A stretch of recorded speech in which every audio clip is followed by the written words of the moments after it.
Chapter 11.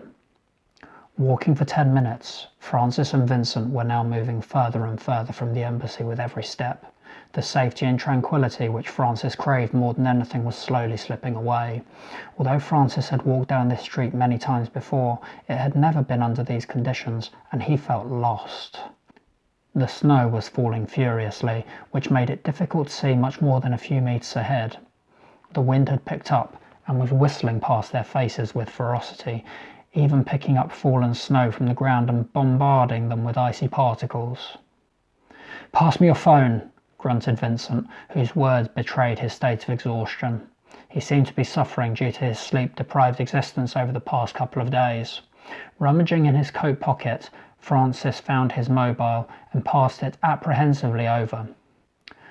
Unclipping the back, Vincent removed the battery and SIM card and passed them back as 3 separate items. "Sorry, but you have to keep it like this. We can't afford to risk being tracked." Francis was surprised that Vincent had the dexterity in his frozen fingers to perform even such a basic task as taking a mobile phone apart.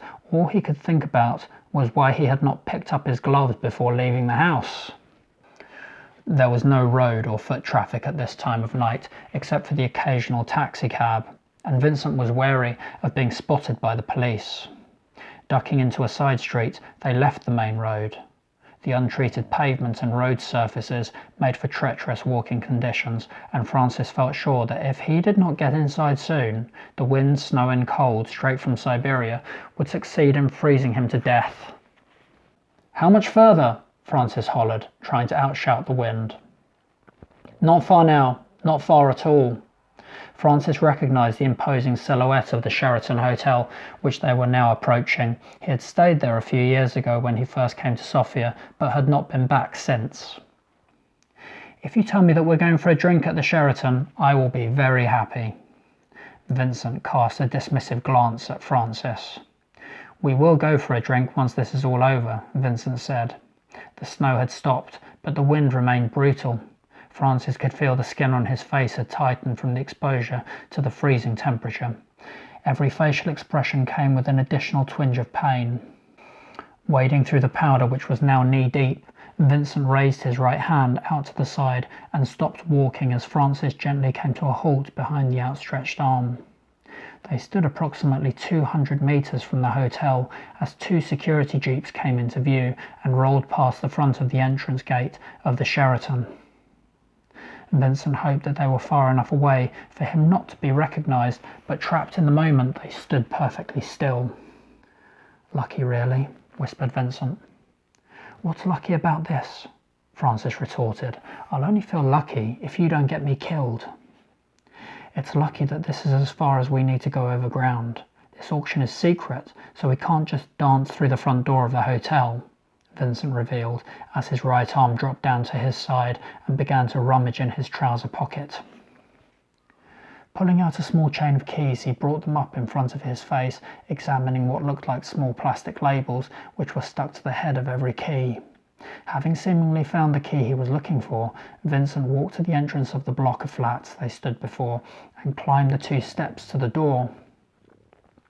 Quickly slipping the key into the lock, he opened it and gestured Francis, who was still staring in a fixated manner at the security vehicles ahead of him, to get into the building.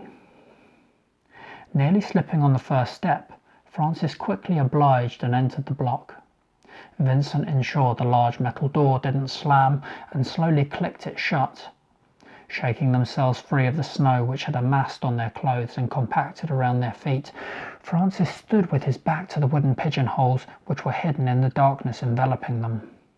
Stepping forward, Vincent used the backlight of his wristwatch to identify the pigeonhole he needed. Having found number 38, he peered inside to see if there was anything of interest. "Checking for post?" questioned Francis. "Why do you have a key for this particular apartment block, Vincent?"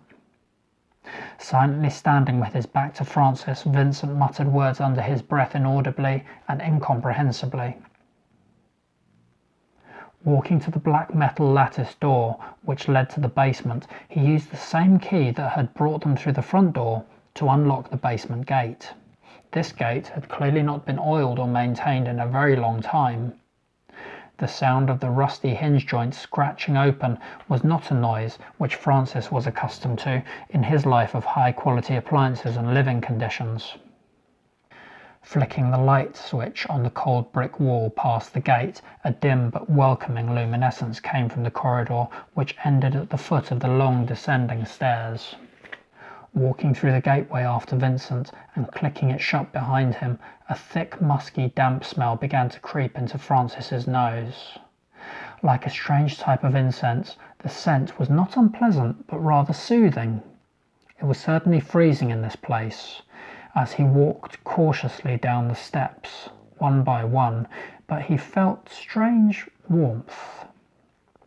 Francis's fingers brushed gently along the brick wall as he descended. Occasional spider webs caught upon his hand. The damp on the bricks had frozen, and the drops of water on the webs had transformed into ice, as if they were miniature pearl beads. The stone steps felt sturdy underfoot, but shrouded in darkness, Francis hoped that there would not be a treacherous one which would cause him to tumble down the stairs. Having reached the foot of the steps with Vincent, they both stood in the narrow passageway and stared down the corridor at the 3 low-wattage bulbs that illuminated the passage. The uneven concrete floor was covered with dirt and dust from what must have been years of neglect. Wooden doors in varying states of disrepair lined both sides of the passage, each with unique padlocks of various sizes. "Looks like my university digs," chuckled Francis. "What is this place?" "All these years in this country and you've never been in the basement of one of these buildings?" asked Vincent, as he started walking down the passage. Walking past door after door, Francis strained his eyes to see the various numbers which had been scratched into the wood. Residents had clearly not bothered to invest in nice shiny numbers to screw into their basement door. Why would they, after all, he thought. Hi, my name's Antony Botting, and I'm the author of the Pebble in the Dark trilogy. If you'd like to hear more of this story, please subscribe to this channel and ring the bell below. See you next time.